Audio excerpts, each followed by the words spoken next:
Espoir. Bonjour à tous, comment ça va? Oui, on peut faire du bruit, on peut accueillir Jésus comme il se doit.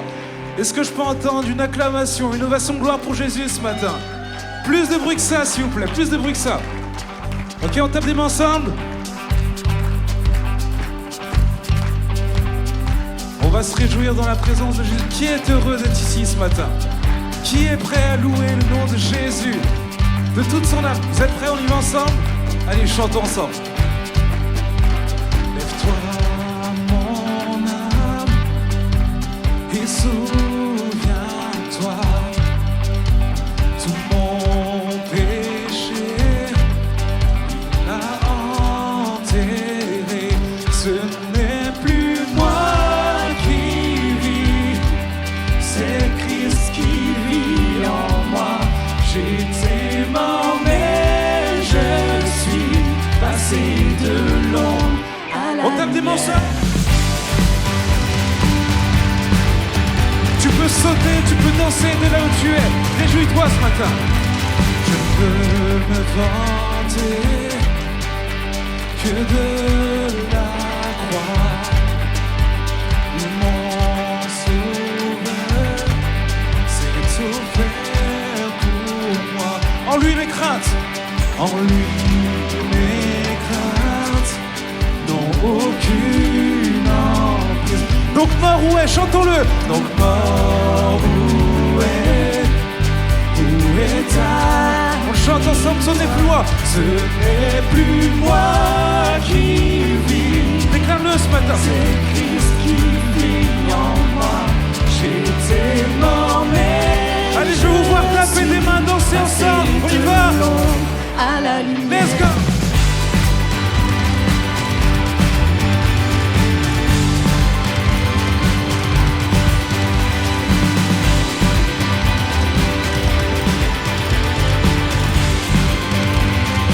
Allez, de tout le cœur, chantons.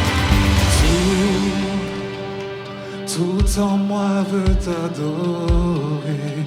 Son église chante ce matin. Tout en moi veut t'adorer. On chante ensemble encore une fois. Tout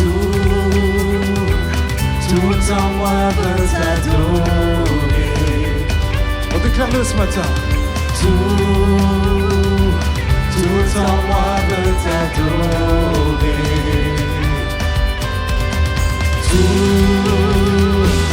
Tout en moi veut t'adorer.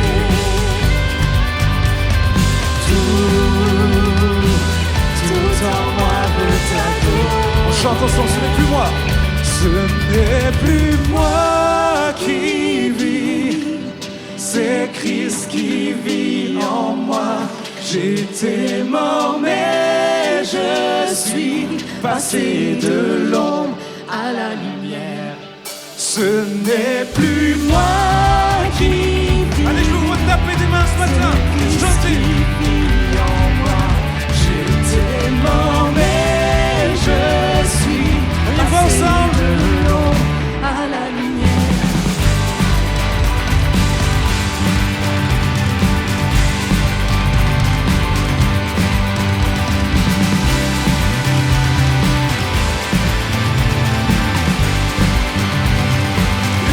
Chantons-le.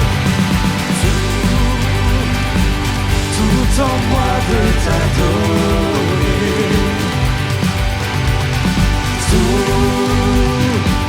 Tout en moi veut t'adorer.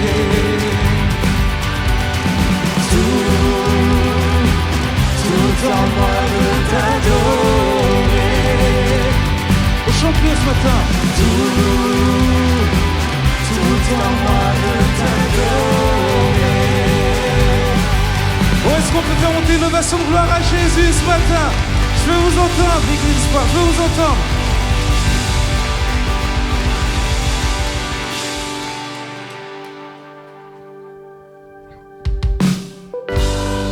Tapez ensemble.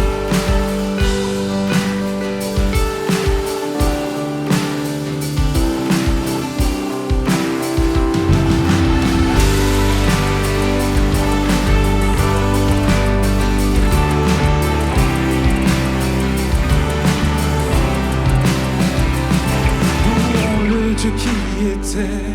Adorons le Dieu qui est, glorifions le Dieu qui sera à jamais. Il délivre les captifs, il ouvre la mer en deux. Notre Dieu est victorieux. Hey!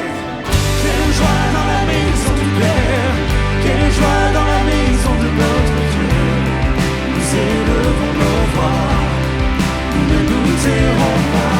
Quelle joie dans la maison du Père, oui, il est présent parmi nous. Nous élevons nos voix, nous ne nous tairons pas. Nous ne nous tairons pas. Rechantons le louant le Dieu. Louons le Dieu qui guérit, louons le Dieu qui agit, louons le Dieu qui nous ouvre le chemin. Sur la croix il s'est livré, puis il est ressuscité. Notre Dieu nous redonne. Est-ce que je dois entendre un cri de joie ce matin? Quelle joie dans la maison du Père, quelle joie dans la maison de notre Dieu. Nous élevons nos voix, nous ne nous tairons pas. Quelle joie dans la maison du Père, oui, il est présent parmi nous. Nous élevons nos voix, nous ne nous tairons pas. Déclarons-le ce matin. Oui, nous étions mendiants, maintenant couronnés. Nous étions captifs, maintenant libérés. Nous sommes acceptés, pardonnés, par grâce rachetés. Que tes enfants, oh Dieu, te louent. Oh, son église chante. Nous étions mendiants, maintenant couronnés. Nous étions captifs, maintenant libérés. Nous sommes acceptés, pardonnés, par grâce rachetés. Que tes enfants, oh Dieu, te louent. Quelle joie! Quelle joie dans la maison du Père, quelle joie dans la maison de notre Dieu. Nous élevons nos voix, nous ne nous tairons pas. Quelle joie dans la maison du Père, oui, il est présent parmi nous. Nous élevons nos voix, nous ne nous tairons pas. Quelle joie dans la maison du Père, nous élevons nos voix, nous ne nous tairons pas. Quelle joie dans la maison du Père, oui, il est présent parmi nous. Nous élevons nos voix, nous ne nous tairons pas. Nous ne nous tairons pas. Nous ne nous tairons pas.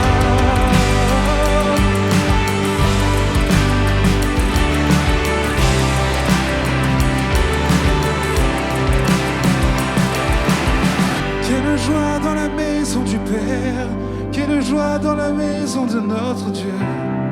Nous élevons nos voix, nous ne nous tairons pas. Quelle joie dans la maison du Père, oui, il est présent parmi nous.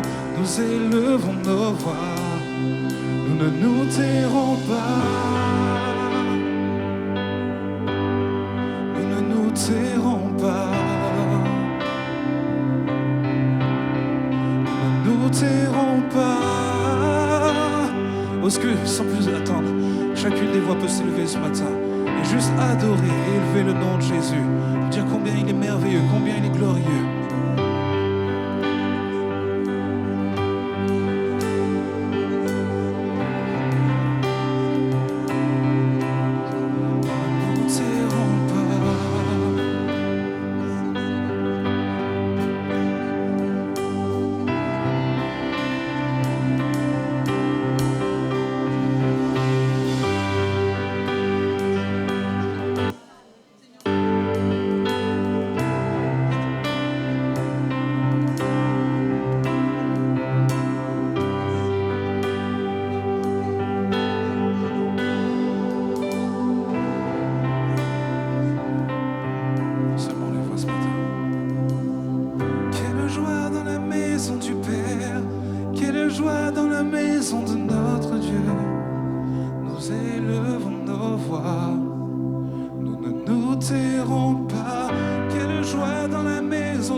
tairons pas.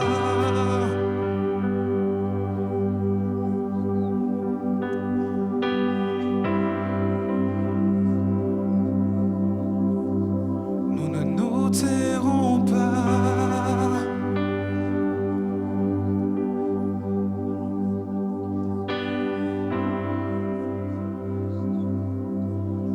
Ok, ce matin, j'aimerais dire à quelqu'un, tu n'es pas là pour chercher une ambiance. La musique peut être bonne, l'équipe de louange peut bien jouer, mais tu n'es pas là juste pour chercher un bon style de musique. Tu es là pour vivre un instant avec Jésus. Tu es là pour connecter avec lui.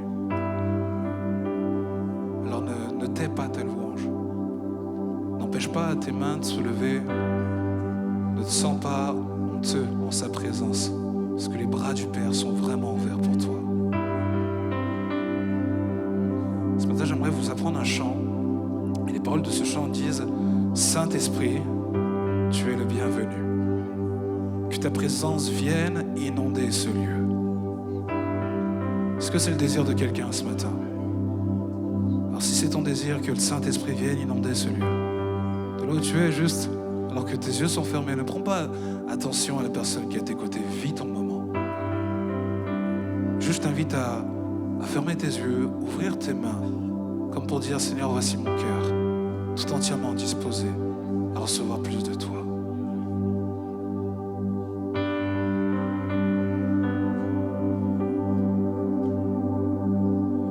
Ô Saint-Esprit, tu es le bienvenu. Que ta présence vienne inonder ce lieu. Seigneur, nos cœurs soupirent après ta gloire. Oh, viens nous saisir par ta présence. Oh Dieu, Saint-Esprit, tu es. Que ta présence vienne inonder ce lieu. Seigneur, nos cœurs soupirent après ta gloire. Oh, viens nous saisir par ta présence, oh Dieu.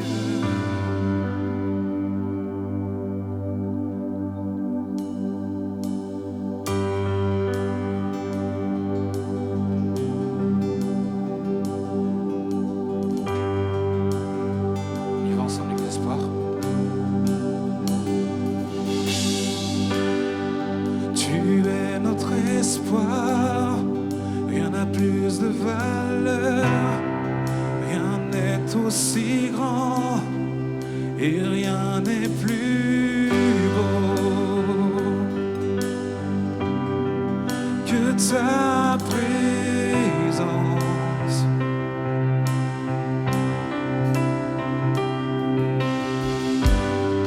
J'ai vu, j'ai goûté l'amour le plus doux. Mon cœur est enfin libre et ma honte disparaît.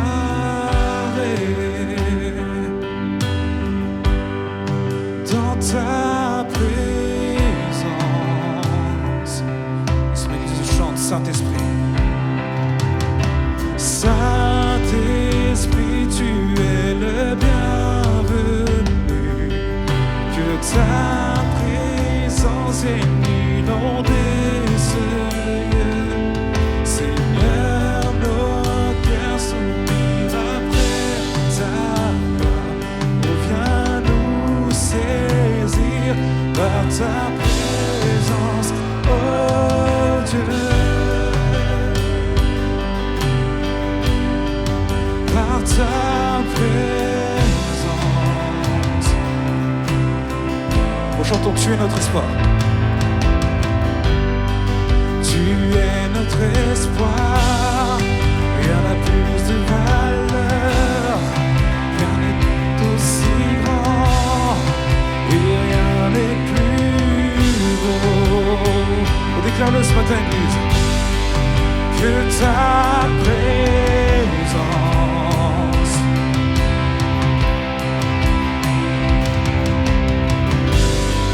J'ai vu, j'ai goûté l'amour le plus doux. Mon cœur est enfin libre et ma honte disparaît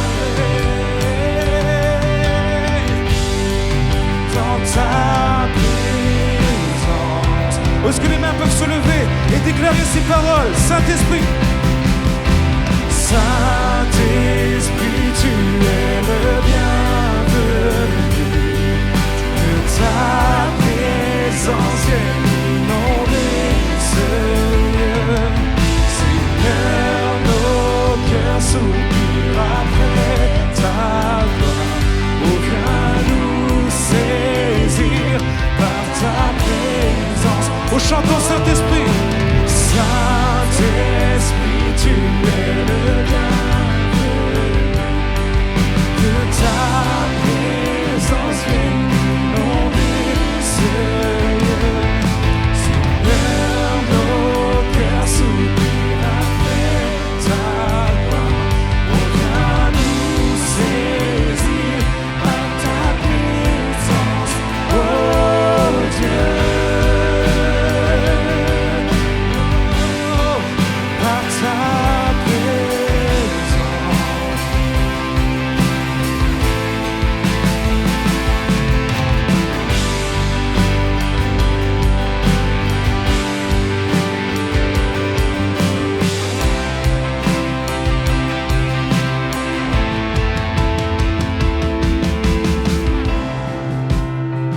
Ok, Église Espoir, ce matin on va faire une déclaration de foi. On veut être plus sensible à la voix de son esprit. Est-ce que vous êtes d'accord avec ça? Alors déclarons-le ensemble, que nous soyons plus sensibles à ta présence, que nous vivions les merveilles de ta bonté, que nous soyons plus sensibles à ta présence, que nous vivions les merveilles. Je vous entends ce matin chanter, chantons-le.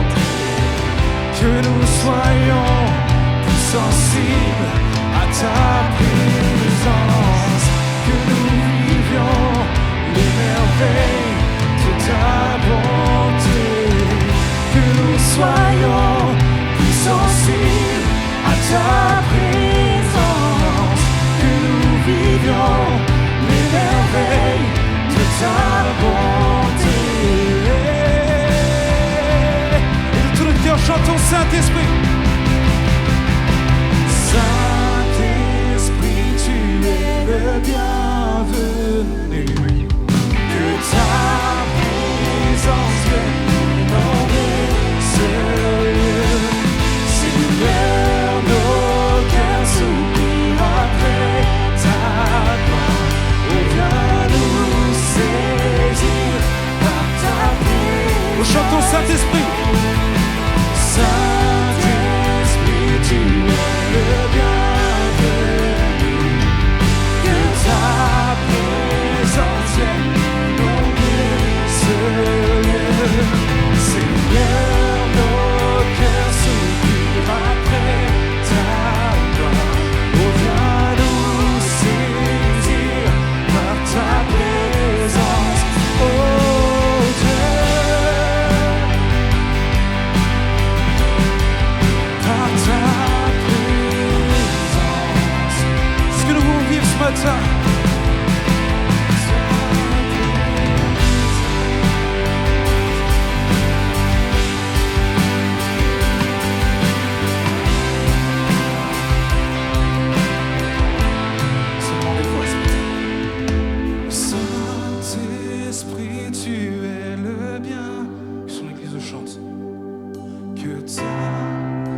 baptise ma foi.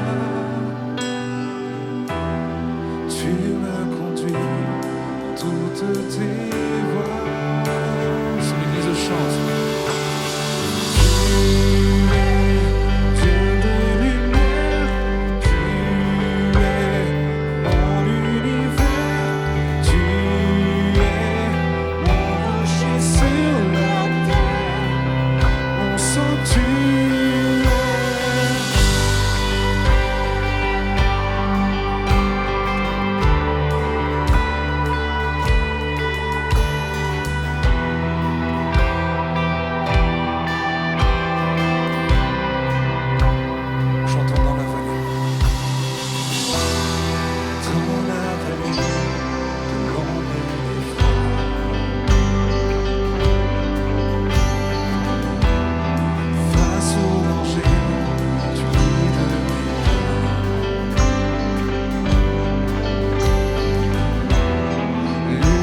Du ciel, ta lumière brille en moi.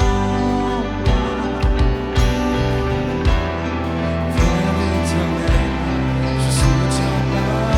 Et toute son église le chante. Élevons les mains vers le ciel et chantons-le.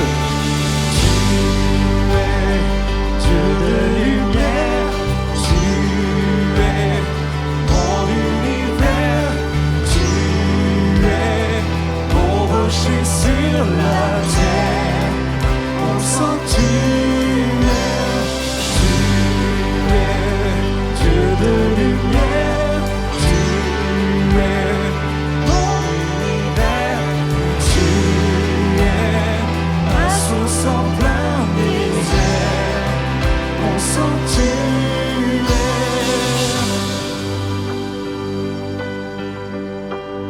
Ce lieu est rempli de ta gloire, est rempli de ta gloire. Toi, mon Dieu, mon Père, mon sanctuaire.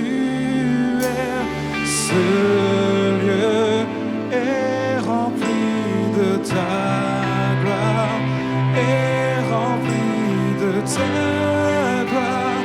Toi, mon Dieu, mon Père, mon sanctuaire.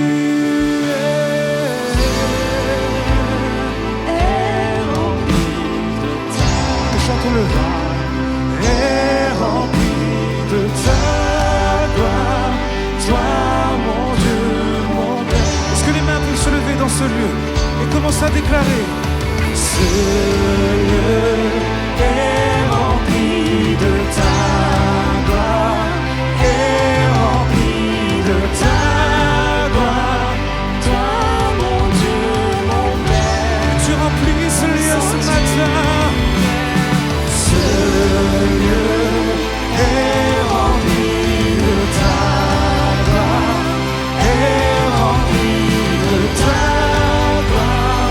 Toi, mon Dieu, mon Père, mon sanctuaire est rempli de ta gloire. Viens nous remplir ce matin, remplis ce lieu, toi,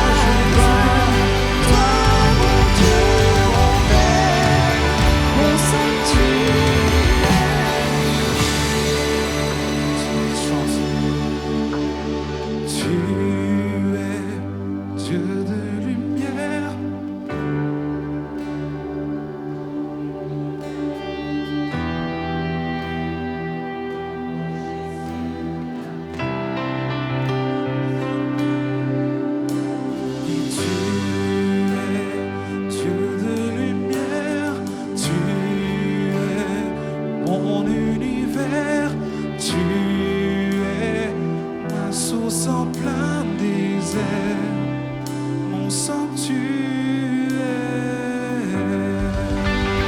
Où est-ce qu'on peut donner une gloire à Jésus? Plus fort que ça, les amis, est-ce que vous nous entendez pousser une ovation de gloire à Jésus? Alléluia! Pendant qu'on est dans ce temps, si on peut fermer nos yeux, rester dans cette attitude de reconnaissance et dire merci mon Dieu pour ta présence dans ce lieu. Merci pour ce temps qu'on a pu prendre à élever, célébrer ton nom, parce que toi seul en es digne. Tu es celui qui a changé nos vies. Tu es notre sanctuaire, notre lieu de refuge. Et nous voulons élever, célébrer le nom de Jésus ce matin. Est-ce qu'on peut donner une bonne main d'acclamation à notre Dieu? Amen.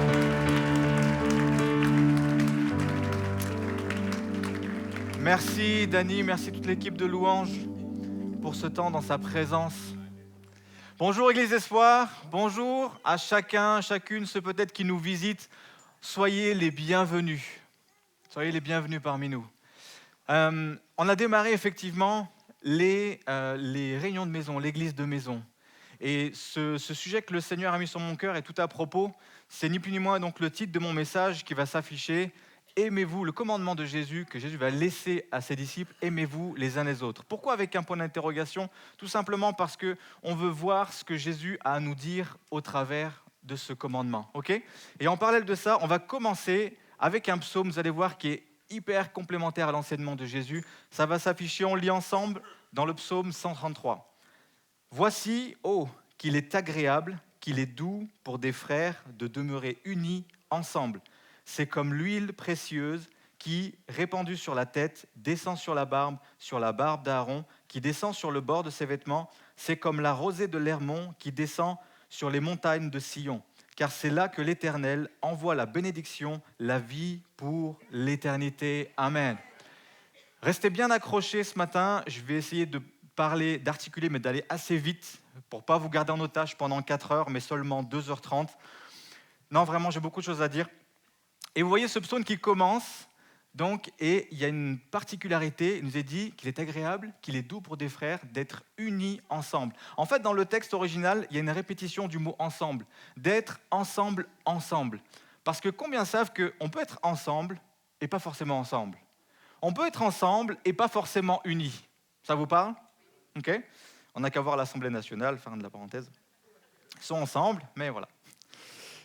On peut être ensemble et pas forcément unis.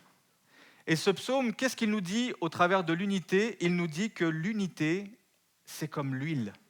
Alors, je me suis intéressé au mot « l'huile » dans la Bible, et il y a 3 mots qui sont utilisés pour parler des différentes huiles. On a un mot qui est utilisé pour parler de l'huile pour cuisiner, un mot différent pour parler de l'huile qui est pour s'éclairer ou se chauffer, et un mot pour parler de l'huile d'onction ou de l'huile pour parfumer. Parce que tous les parfums à l'époque étaient faits à base d'huile d'olive, auquel on rajoutait des aromates. Et ça faisait un parfum tellement puissant qu'il suffisait juste de quelques gouttes dans les cheveux ou sur les vêtements, et cette odeur restait toute la journée. Et d'ailleurs, il y a une recette bien particulière que Dieu va donner à Moïse pour préparer ce parfum d'onction, afin que cette odeur ne ressemble à aucun autre parfum. Okay? Et donc le mot huile qui est dans ce psaume, c'est ça. C'est le mot shemen qui veut dire huile d'onction ou parfum d'onction selon les traductions. Qu'est-ce que l'onction? C'est le fait de oindre. Merci, je ne suis pas plus avancé. Qu'est-ce que oindre? Oindre, c'est un geste symbolique pour consacrer, dans la Bible, pour consacrer une personne. La plupart du temps, les prophètes ou les rois. Okay? Cette personne était mise à part pour une destinée. Et du moment qu'elle était ointe, elle rentrait dans sa destinée. Geste symbolique. Qu'est-ce que un geste symbolique? Un geste symbolique, sur Terre, ça déclenche une action spirituelle. Ce n'est pas tellement dans le symbole lui-même. Aujourd'hui, on a encore des symboles. Vous savez, une fois par mois, on prend ce qu'on appelle la Sainte Seine, le pain et le jus de raisin. Okay? On ne va pas acheter ce pain et ce jus de raisin dans une grande centrale des protestants. Ce n'est pas du jus de raisin et du pain béni. Non. Je peux vous dire qui l'a acheté, où il l'a acheté. Pareil pour les baptêmes, ceux qui passent par les baptêmes, il n'y a pas pasteur Mercioni qui vient et qui prie sur l'eau, et ce n'est pas de l'eau bénite. Non, oubliez ça de vos esprits. C'est de l'eau du robinet. Okay? Mais le symbole, pourquoi il est capable de déclencher une action spirituelle? C'est à cause de ma foi et de l'obéissance que je mets en Dieu au travers de ce symbole. Okay? Et dans ce psaume, il nous est parlé d'Aaron. Qui est Aaron? Aaron, il est considéré comme le plus grand de tous les sacrificateurs, parce qu'il est le père de tous les sacrificateurs. Et dans ce psaume, on a une description de l'onction d'Aaron, de ce qu'il se passe physiquement et symboliquement, mais aussi de ce qu'il se passe spirituellement, on va le voir ensemble. Et du coup, pourquoi pourquoi ce psaume est un enseignement pour nous alors qu'aujourd'hui, on n'a plus de sacrificateur?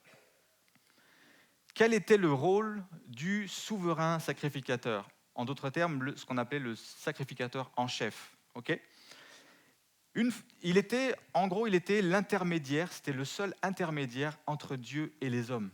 Quand ils avaient besoin de consulter Dieu, poser une question, faire un choix, savoir s'ils partaient en guerre ou pas, etc. Dieu parlait au souverain sacrificateur et il donnait la réponse au peuple. Personne n'avait accès. Okay, et il y avait aussi une particularité, c'est qu'une fois par an, il faisait quelque chose. Il offrait un sacrifice de pardon, okay, il offrait des animaux pour sa propre famille, le péché de sa propre famille et le sien, et aussi des animaux pour le péché du peuple. Et ce souverain sacrificateur, aussi, il pouvait entrer dans une partie du tabernacle et plus tard du temple, c'est la même façon de faire, okay, qu'on appelait le Saint des Saints, ou le lieu très saint. Et cette partie-là du temple, on va garder l'exemple du temple, cette partie-là du temple, elle était séparée par un voile de 20 cm d'épaisseur. On peut même appeler ça une couverture. Hein. 20 cm d'épaisseur. Ce n'est pas le petit voile qu'on met à nos rideaux à la maison. Okay, il a certainement fallu des dizaines d'hommes pour le porter et le mettre en place. 20 cm d'épaisseur. Je ne sais pas si vous vous imaginez. Okay, et on considérait que derrière ce voile, il y avait la présence de Dieu. En d'autres termes, donc personne ne pouvait entrer sauf lui, et en d'autres termes, ça veut dire que personne n'avait accès à la présence de Dieu sauf lui. Et une fois par an, qu'est-ce qui se passait? C'est que donc il offrait un jeune taureau pour son propre péché et les péchés de sa famille, et il offrait 2 boucs. Un des boucs, il prenait, il l'égorgeait, le sang était répandu sur l'autel, il était sacrifié pour payer à la place du peuple. L'autre bouc, il faisait un geste symbolique, on revient au symbole. Il mettait ses mains sur la tête du bouc, symboliquement, il lui transférait tous les péchés du peuple.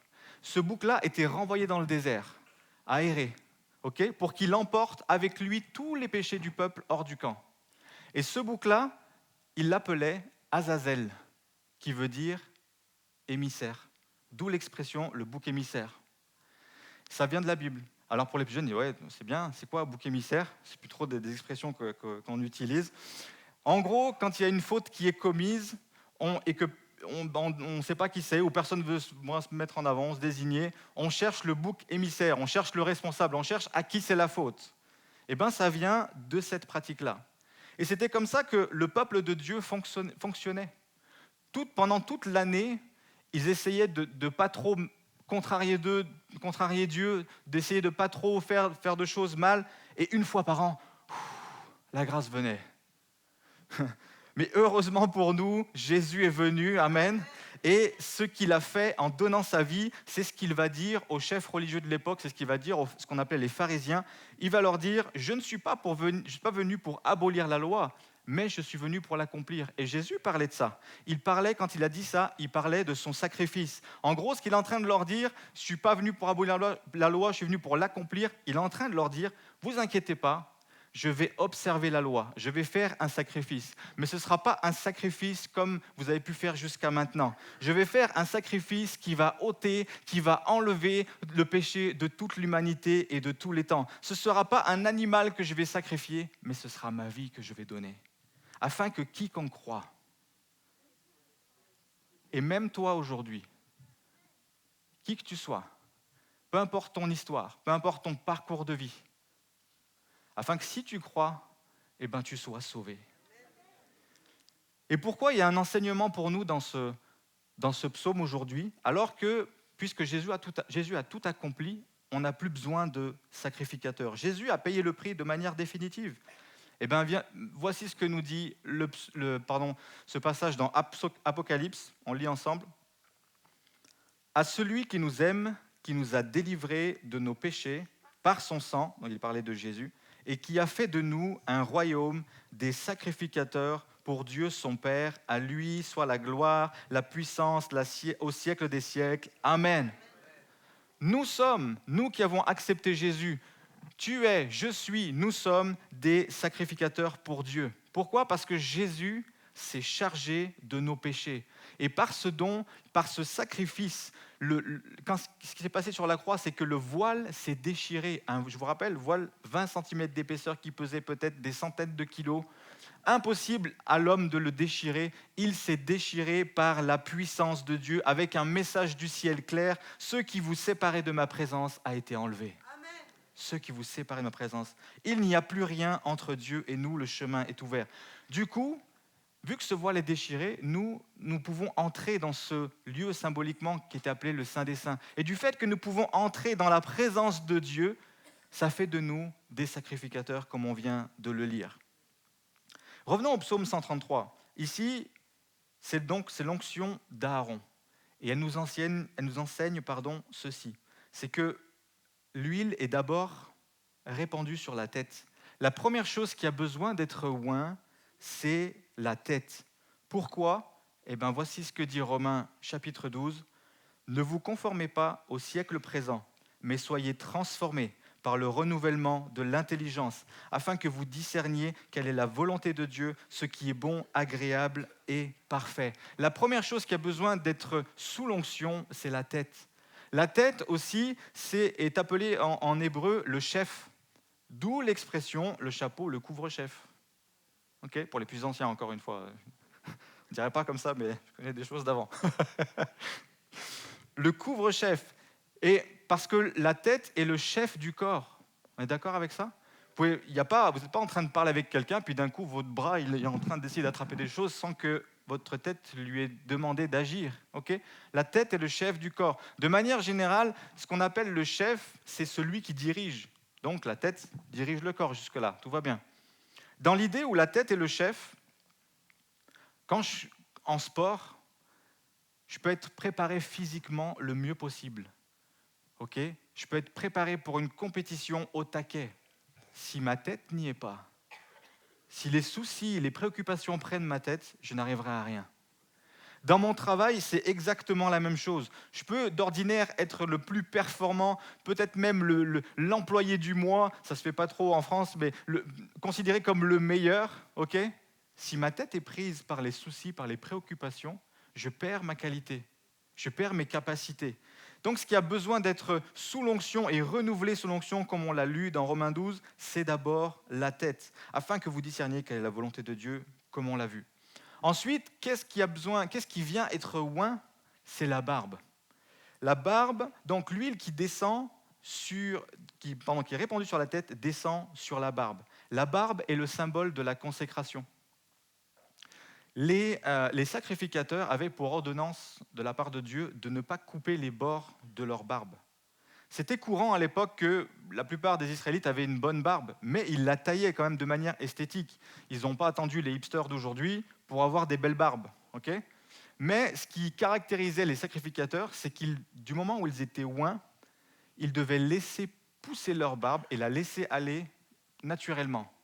C'est à ceci qu'on les reconnaissait quand ils n'avaient pas leurs vêtements de sacrificateurs. Donc la tête, la barbe et ensuite les vêtements. Et en fait, ce n'est pas l'huile qui descend directement sur les vêtements. On l'a lu, l'huile est répandue sur la tête, qui descend sur la barbe, qui descend sur le bord de ses vêtements, mais en fait c'est la barbe qui descend sur le bord des vêtements. Parce que le mot bord, en fait dans le texte, c'est le mot embouchure, col, là où je passe la tête. Donc la barbe vient recouvrir le col, le vêtement.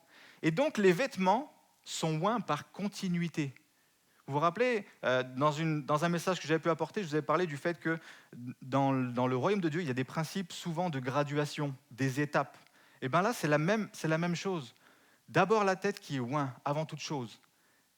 La barbe et les vêtements par continuité. Quel est le symbole des vêtements ? Les vêtements, c'est notre identité. Si ma tête est renouvelée dans l'onction, que je laisse suffisamment le Saint-Esprit me renouveler dans mes pensées, l'huile va me pousser à me consacrer et ma consécration va imprégner mon identité. Je fais juste une parenthèse dans une époque courte, dans une époque où il y a tout un tas de gens qui sont en crise d'identité, de toutes sortes. Au lieu de nous acharner à nous occuper de l'identité, occupons-nous de savoir s'il y a l'onction à la base. Occupons-nous de faire en sorte qu'il y ait l'onction. Parce que tant qu'on ne respecte pas ce principe, c'est la tête qui doit être oint, qui me pousse à me consacrer. Et ma consécration qui vient imprégner mon identité, on va rentrer dans des discussions, des débats vains à vouloir régler quelque chose où il y a un ordre qui n'est pas respecté. Parenthèse fermée. Quand on parle de vêtements dans la Bible, on ne parle jamais, la Bible est très pudique, quand on parle des vêtements dans la Bible, on ne parle jamais des sous-vêtements. Ok ? On parle toujours des vêtements qui sont dessus. Dessous, comment ça se passe ? En fait, il prenait un espèce de drap qu'il commençait par faire une ceinture, comme ça, après qu'il passait entre les jambes pour cacher les parties intimes, et on appelait ça une ceinture. Ok ? Par-dessus, généralement, c'était une tunique en lin. Et après, il y avait différentes qualités de lin. On retrouve dans la Bible du fin lin ou du fin lin rotor, des différentes qualités de lin. Okay ? Et cette tunique, pour les travailleurs, les gens actifs, s'arrêtait généralement aux genoux pour avoir l'amplitude des mouvements. Mais dès qu'on s'approchait des grandes villes avec des responsables, des gens un peu haut placés, la tunique pouvait descendre jusqu'aux chevilles. Et par-dessus, quand vous voyez le mot manteau, c'est quelque chose qui vient par-dessus la tunique, quelque chose de plus lourd, de plus épais. Et quand vous voyez dans la Bible le mot robe, c'est en fait un manteau aussi, mais on distingue avec un mot différent parce que c'est un manteau plus distingué, plus travaillé, généralement pour les nobles ou les rois. Ou alors un manteau spécifique, fonctionnel, comme par exemple quand vous voyez le mot éphod. C'était un manteau par-dessus spécifique que Dieu avait donné les mesures, les cotes, comment il devait être fait pour justement les prophètes et les sacrificateurs. Donc, manteau plus la tunique, ça c'est les vêtements. La ceinture, c'est le sous-vêtement. Et quand quelqu'un quittait ses vêtements, qu'il se retrouvait en ceinture, okay, il était considéré comme nu. Pour les gens de l'époque, dans la culture, il était considéré comme nu. Et c'est dans cette tenue qu'on va retrouver David qui danse devant l'arche de Dieu. Alors qu'il est en train de ramener l'arche à Jérusalem, il va enlever ses vêtements royaux, se mettre dans la tenue d'un esclave, parce que les esclaves n'avaient rien et ils étaient juste en tenue de ceinture. Il va se mettre dans cette tenue d'esclave, sa femme va se moquer de lui, c'est comme ça que tu te présentes devant les gens de ta cour, etc. Et David veut lui dire, mais je veux paraître encore plus misérable si je peux. Parce que peut-être que pour les gens, là, je suis un roi, mais devant le roi des rois, je ne suis rien de tout. Et je veux m'abaisser au maximum. Devant lui, je ne suis qu'un esclave. C'est dans cette tenue qu'on va retrouver aussi le jeune homme, vous savez, qui suivait Jésus dans l'épisode du jardin. Ce jeune homme vêtu seulement d'un drap. Et à un moment donné, les soldats vont le saisir et il nous est dit qu'il va laisser le drap et s'enfuir tout nu. En fait, il est en ceinture. Et ce qui nous donne cette information, que certainement que c'était un esclave fraîchement libéré lors d'un jubilé. Et qu'il est parti juste avec un drap de chez son maître. Et puis tout de suite, il a été libéré, il s'est mis à suivre Jésus, mais il n'avait rien. Ce n'était pas un plaisir, ce n'était pas un truc bizarre de se balader en drap et juste en ceinture dessous. Non. C'est dans cette tenue que l'on va retrouver aussi Pierre, dans un épisode bien particulier. Après la résurrection de Jésus, ils vont repartir à la pêche, ils sont déprimés, et Jésus va les attendre sur le rivage. Et Jean va reconnaître Jésus, il va dire à Pierre, c'est le Seigneur. Et là, il nous est dit que Pierre s'est jeté à l'eau parce qu'il était nu. On est d'accord qu'il n'était pas tout nu devant ses copains. Certainement qu'il avait enlevé sa tunique parce qu'il l'avait soit tachée ou trempée, ce qui est fort probable en faisant de la pêche, et qu'il l'avait mis dans un coin. Mais comme on considérait que dans cette tenue, on considère la personne comme nue, il n'a pas voulu se présenter comme ça devant son Seigneur. Et c'est dans cette tenue, et je ne veux choquer personne, mais c'est la Bible, c'est la vérité, c'est dans cette tenue que l'on retrouve Jésus qui lave les pieds des disciples. Quand Jésus va leur donner ce commandement nouveau qu'on a vu tout à l'heure, aimez-vous les uns les autres. Jésus va, au cours du repas, il nous a dit, il nous donnait ce détail, il ôta ses vêtements. Il a quitté ses vêtements. Donc, s'il avait un manteau, je ne sais pas, mais en tout cas, il a enlevé sa tunique. Donc, ce qui fait qu'il se retrouve en ceinture. Et ce détail qui nous permet justement de confirmer tout ça, c'est qu'il prit un linge qu'il mit à sa ceinture. C'est exactement ce que faisaient les esclaves. Quand ils devaient laver les pieds, ils prenaient le linge, ils le coinçaient dans leur ceinture, ils faisaient leurs affaires, et après ils prenaient le linge qu'ils avaient à la ceinture pour essuyer. Jésus s'est mis dans la position d'un esclave. Il va leur dire aux disciples, moi qui suis le roi et le Seigneur, si je vous ai fait ça, vous devez aussi vous laver les pieds les uns des autres. Je vous ai fait ça comme un exemple. Et après ça, donc après avoir lavé les pieds des disciples, il remit ses vêtements, il nous a dit qu'il remit ses vêtements, il se remet à table, et là il va leur dire, voici, je vous donne un commandement nouveau. Aimez-vous les uns les autres comme je vous ai aimé. Je ne sais pas vous, mais moi j'aurais été un des disciples, j'aurais pris un petit temps à l'oreille de Jésus pour dire ok, Jésus, les uns ça va, mais les autres les autres aussi, il faut que je les aime. Parce que je ne sais pas si vous avez remarqué, mais le problème c'est souvent les autres. Non ? C'est bizarre quand même, hein, mais le problème c'est souvent les autres. Et il faut être conscient d'une chose, c'est que les Israélites, les disciples, les Israélites, c'était tous Israélites, mais ils étaient d'univers complètement différents. On avait les 4 anciens pécheurs là. Il ne faut pas oublier que c'était comme des entrepreneurs. Ils avaient un certain caractère, une certaine volonté. On avait d'autres qui avaient presque honte d'être là, comme Matthieu, ancien collecteur d'impôts, qui avait presque honte d'être parmi eux. On avait aussi des Simon le Zélote, qui était un homme de guerre, un homme qui avait été formé depuis son enfance à être un tueur. Et des personnes beaucoup plus discrètes, comme Thaddée. Mais ils étaient tous israélites, ils étaient ensemble au début, mais pas ensemble. Et c'est un point qu'ils ont, dans la série The Chosen, que j'ai bien aimé, qu'ils ont relevé. On voit les petites disputes, on voit les incompréhensions, et je suis sûr que c'était le cas. Parce que c'est certain, d'univers, d'éducation complètement différentes, de classes sociales complètement différentes. Vous pouvez appartenir à la même nationalité, et pourtant pas du tout vous entendre. Et c'est dans ce contexte, presque à la fin de sa vie sur terre, que Jésus va leur dire « Aimez-vous les uns les autres comme je vous ai aimé ». Et ce mot « comme », littéralement dans le texte, il veut dire « à la hauteur d'eux ». Ce que Jésus est en train de leur dire, c'est « Aimez-vous les uns les autres à la hauteur dont je vous ai aimé ». Et ce qui est important dans ce texte, c'est qu'il y a 2 temps, dans la même phrase, dans le même commandement, il y a 2 temps qui sont utilisés dans le grec. Tout d'abord, aimez-vous, c'est le temps présent, mais le temps présent du grec qui est légèrement différent du nôtre. C'est pour une action qui commence maintenant. Ce que Jésus est en train de leur dire, c'est à partir de maintenant, commencez à vous aimer. Et après, quand il va leur dire comme je vous ai aimé, le temps qui est utilisé dans le grec, c'est ce qu'on appelle l'aoriste, qui est un temps utilisé pour parler du passé, souvent retranscrit pour nous par le passé composé, mais c'est un peu plus complexe l'aoriste.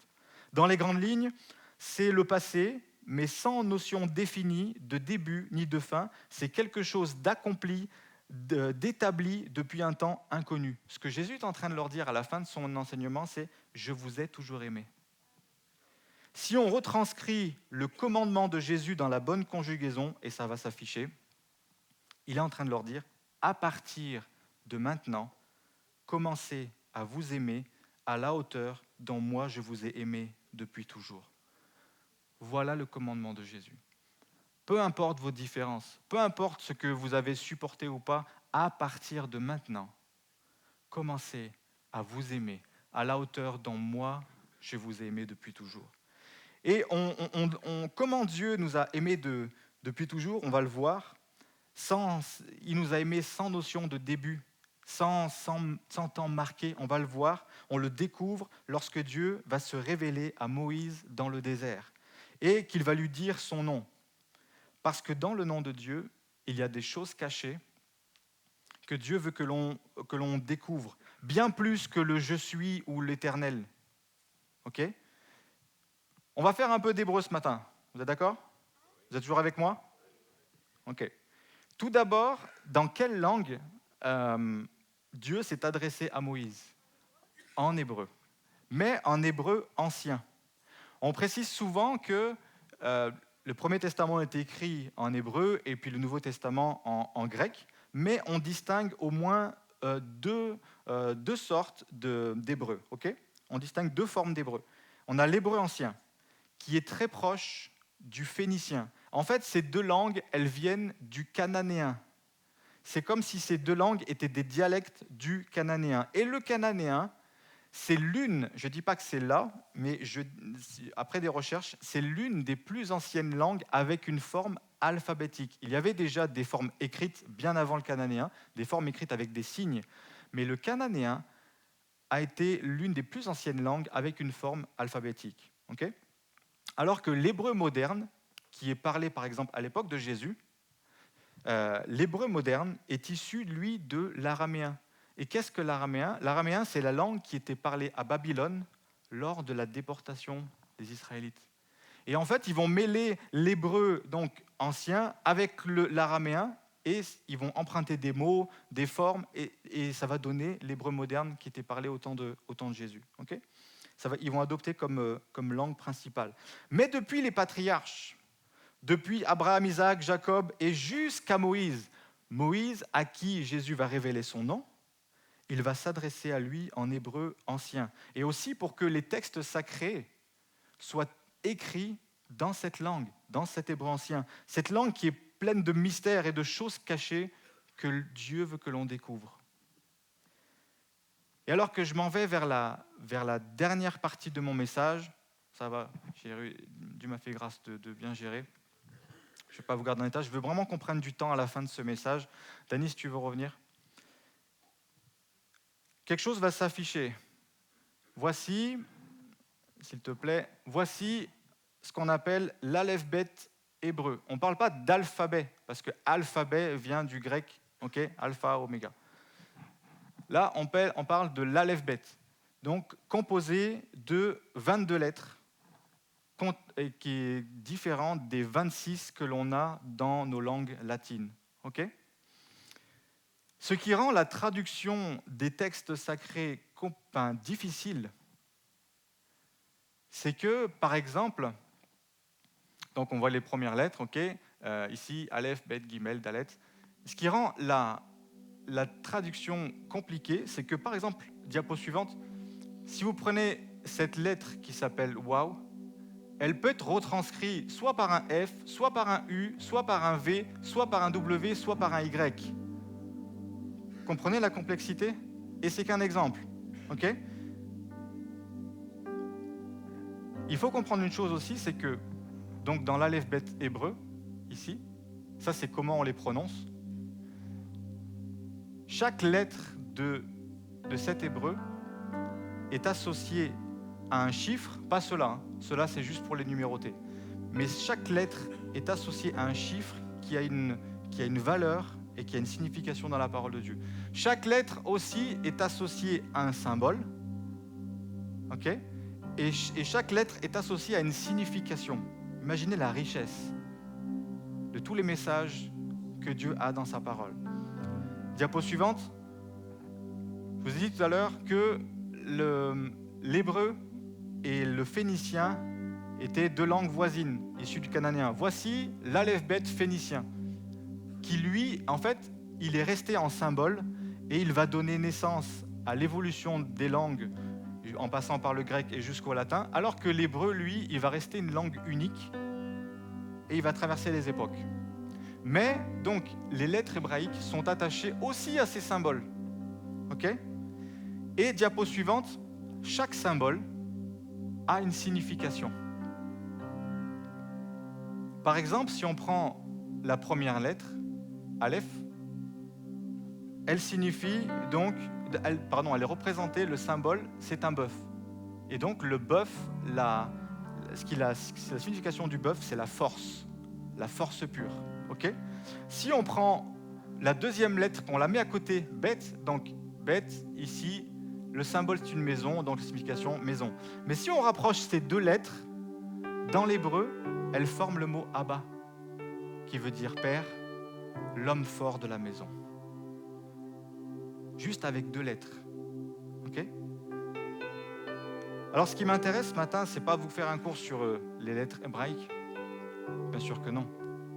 Et puisqu'on parle de l'amour de Dieu, et que je vous dis que Dieu a commencé a parlé de cet amour déjà depuis la Genèse, mais encore plus lorsqu'il a révélé son nom, j'aimerais qu'on s'attarde sur le nom de Dieu. Diapo suivante, s'il te plaît. Yahweh, composé de 4 lettres hébraïques. Le Yod, c'est de droite à gauche, ok? Le Yod, He, Waw, He. Yahweh. Pourquoi Yahweh est la traduction la plus possible et la prononciation la plus possible? Déjà, pas Jéhovah. D'où sort Jéhovah? Tout simplement que le Premier Testament écrit en hébreu a été retraduit en grec pour former un seul ouvrage, par exemple la traduction que vous avez qui s'appelle la Septante, okay, qui est tout en grec. Donc, pour retranscrire le mot Yahweh avec l'évolution des lettres, etc., a donné Jéhovah. Donc, c'est pas Jéhovah, c'est pas ce que Dieu a dit à Moïse.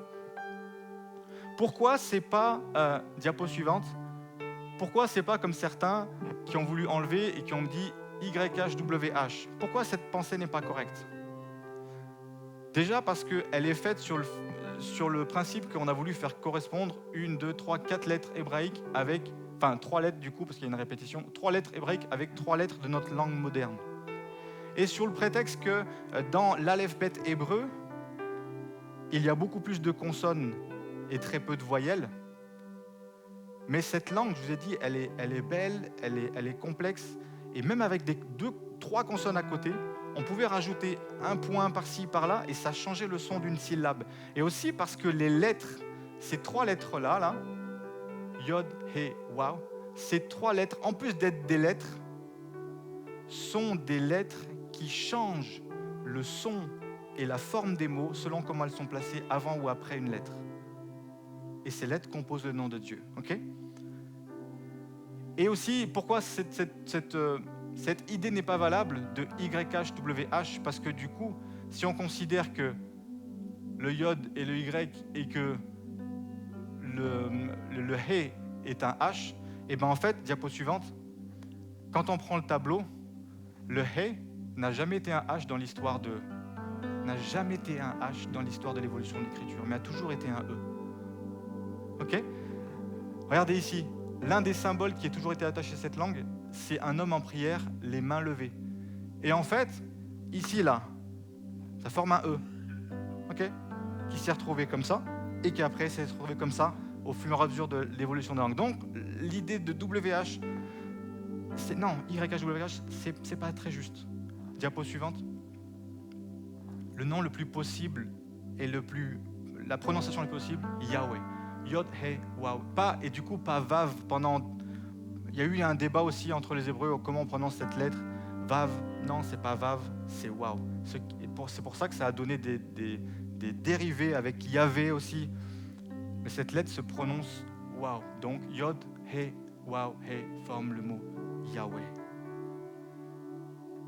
Et par exemple, vous prenez les 2 premières, Yod, He. Pourquoi la lettre Yod, He devient Ya? Tout simplement, diapo suivante, on peut faire une comparaison. Donc, pardon, avant ça, il y a juste Ya.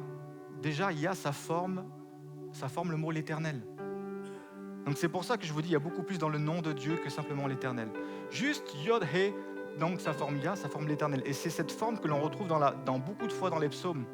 Quand il est écrit gloire à l'éternel, en fait c'est gloire à Ya. Okay? Cette forme-là est... Diapo suivante. Voilà la signification la plus proche du nom de Dieu. J'étais, je suis et je viens. Non pas je serai. Parce que dans je serai, on peut retrouver une notion de qu'il n'est pas encore tout à fait, alors que Dieu est... J'étais depuis toujours. Je suis. On retrouve, je suis avec vous aujourd'hui là. Je suis maintenant. Et je viens pour rencontrer ceux que je n'ai pas encore rencontrés. Et je viens pour vous rechercher. J'étais, je suis, je viens. Diapo suivante. Je vous ai dit tout à l'heure que chaque lettre est associée donc à une symbolique. Le Yod, c'est la main ouverte. Il y a une lettre spécifique pour parler du dos de la main, c'est Kaf, ok? Mais Yod, c'est main ouverte. Le He, c'est une fenêtre. Qu'est-ce qu'une fenêtre? On place une fenêtre généralement pour aller regarder quelque chose. Ok? Le waouh, il signifie un clou. Pour certains, vous voyez l'étau qui se resserre. Et de nouveau, une fenêtre. Le message symbolique au travers du nom de Dieu, c'est regardez la main, regardez les clous. Dans le nom de Dieu, regardez la main, regardez les clous. Qu'est-ce que Jésus va dire à Thomas? Regarde mes mains. Vois les marques. 2 fois, il lui dit regarde. Regarde les mains, regarde mes marques. Et je vous ai dit tout à l'heure que chaque lettre aussi est associée à un chiffre. Et le He, répété 2 fois, son chiffre c'est le 5. Et le 5 dans la Bible, la signification c'est la grâce. 2 fois la grâce pour dire la grâce c'est quoi? C'est une main percée offrant la grâce. La grâce personnifiée, c'est une main percée offrant la grâce. Alors ce que nous mettons en place avec l'église de maison, en apparence ça peut paraître divisé, mais en fait c'est un rapprochement de l'un et de l'autre. Ça peut paraître divisé sur le papier parce qu'on n'est pas tous ensemble, réunis ensemble, mais c'est un rapprochement de l'un et de l'autre. C'est ramener à l'unité pour entrer dans le commandement de Jésus. Aimez-vous les uns les autres comme je vous ai aimés. Parce que dans l'église de maison, on va être avec les uns, mais aussi on va être avec les autres, les fameux.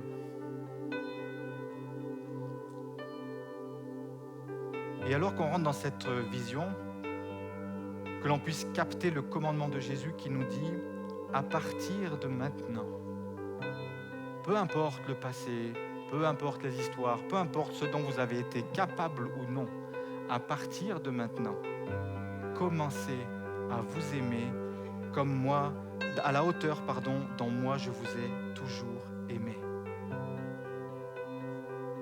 L'amour, ça commence par l'amour.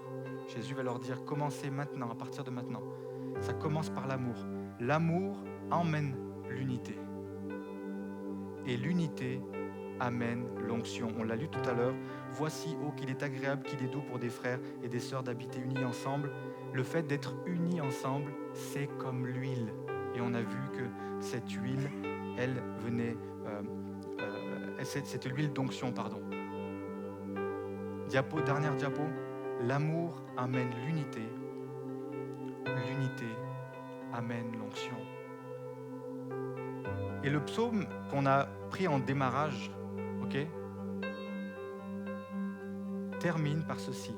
Car c'est là, c'est dans l'unité, c'est là, il ne parle pas d'un lieu. Il dit car c'est là, c'est dans l'unité. Que Yahweh, du coup, on peut le dire, que Yahweh envoie la bénédiction, la vie pour l'éternité. Alors ce matin, si tu veux être béni, tu veux être béni, tu recherches la bénédiction, tu recherches la faveur divine, eh bien aime et recherche l'unité, non seulement avec les uns, mais aussi avec les autres, surtout avec les autres. Et Jésus, lors de ces 2 passages qui sont liés pour cet enseignement, Jésus, quand il va reprendre ses vêtements et leur donner ce commandement nouveau, il va terminer ce moment par leur dire « À ceci, tous reconnaîtront que vous êtes mes disciples si vous avez de l'amour les uns pour les autres. » Il n'a pas dit « au vu des miracles que vous allez accomplir », il n'a pas dit « au vu de la louange qui va retentir », il a dit « à ceci, si vous avez de l'amour les uns pour les autres, tous reconnaîtront que vous m'appartenez et que vous êtes mes disciples. » Alors, tout simplement, on va se lever tous ensemble. Et comme on a commencé ce moment avec... c'était conduit, frérot. Comme on a commencé ce moment avec l'équipe des volontaires ce matin dans la prière, dans le respect de l'intimité de chacun, je ne vous demande pas ni de mettre votre main sur quelqu'un, ni de vous tenir la main, juste de regarder autour de vous. Et il y a certainement une personne que vous connaissez très bien et puis une personne que vous connaissez moins bien. Une personne avec qui vous avez beaucoup d'affinités et puis une autre un peu moins. Et bien, vous vous tournez droite, gauche, devant, derrière. Prenez une personne et on va prier. Et d'abord, alors que nos yeux se ferment, une fois que vous avez trouvé votre personne, allez-y. Trouvez votre personne, allez.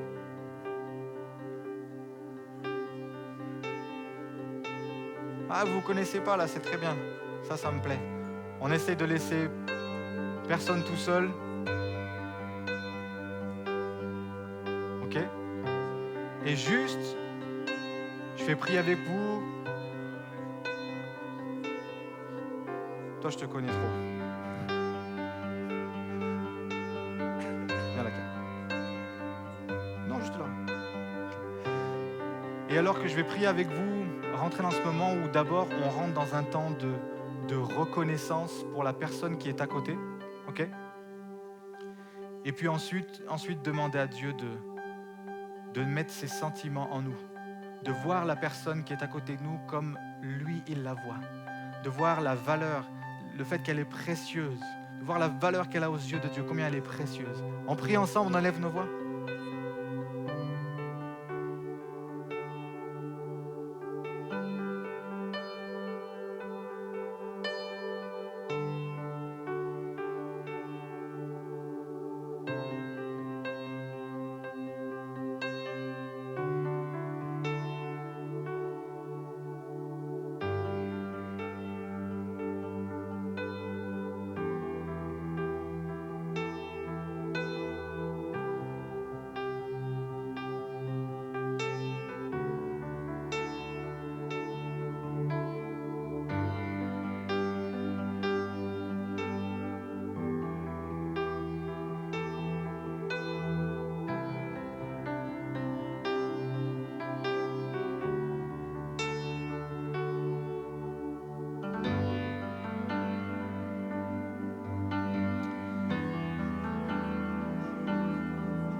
Alléluia, alléluia, alléluia, alléluia.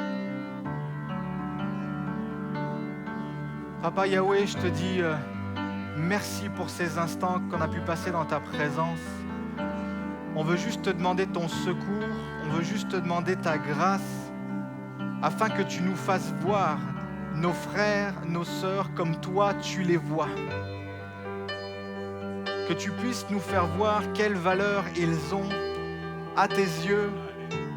Combien, Seigneur, tu te réjouis à chaque fois que chacun, chacune vient dans ta présence, au-delà de nos préjugés, au-delà de ce que nous, on peut capter de la vie d'une personne. Donne-nous de les voir comme toi, tu les vois. Seigneur, viens unir ton peuple, viens unir tes enfants, afin que l'huile continue à descendre, que l'huile continue à descendre, et que Saint-Esprit, comme on l'a chanté, comme on l'a proclamé, que tu es le bienvenu et que tu sois au milieu de nous. Alléluia. Alléluia. Alors qu'on reste dans ce temps de recueillement, les yeux fermés, dans le respect de chacun, j'aimerais peut-être donner l'opportunité à quelqu'un de répondre à cet amour. Peut-être que tu n'as pas tout compris de ce qui a été dit ce matin, peut-être que tu n'as pas tout saisi. Mais tu as saisi une chose, c'est que Jésus a donné sa vie pour toi, qu'il a payé le prix. Et j'aimerais donner l'opportunité à quelqu'un, s'il veut être réconcilié avec Dieu, s'il veut entrer dans la présence de Dieu, dans ce lieu très saint, être passé au-delà du voile, être réconcilié, pardonné, libéré de ses péchés. Si quelqu'un veut saisir l'amour de Dieu ce matin, alors je t'invite à lever ta main. Oui, je te vois.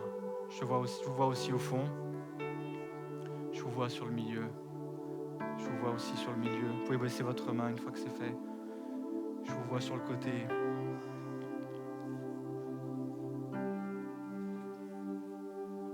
Avant que je prie pour vous, tous ceux qui ont levé la main, si vous avez besoin de voir quelqu'un à la fin, vous venez me voir, vous venez voir pasteur Jérémie. Maintenant, répétez cette prière. On va tous répéter cette prière après moi pour que ça reste dans la discrétion. Seigneur Jésus, je te dis merci pour ton sacrifice à la croix. Merci d'avoir payé le prix à ma place. Merci d'avoir déchiré le voile. Merci d'avoir frayé ce chemin vers le cœur du Père. Le Père, je comprends aujourd'hui qu'il m'aime. Je comprends que le Père m'aime. Je le comprends que le Père est passionné par moi. Et aujourd'hui, j'ai le désir de recevoir cet amour et ce pardon de mes péchés, de cette vie loin de toi. Amen. Amen. Alléluia. Alléluia. On reste un dernier moment dans cette présence et puis je vais prier pour la semaine pour chacun. Papa Yahweh, je te prie de bénir chacun, chacune, de nous garder là où nous nous déplacerons, que ce soit pour le travail, l'école, les courses, partout où nous allons mettre le pied. Que ton onction renouvelle nos pensées, que ton onction renouvelle notre tête et que partout où nous allons mettre le pied, nous soyons des ambassadeurs de Christ. Je prie pour une protection divine aussi de tout danger, de toute maladie, afin que ton peuple vive dans la liberté en Jésus-Christ. Seigneur, sois béni. Amen. Allez en paix.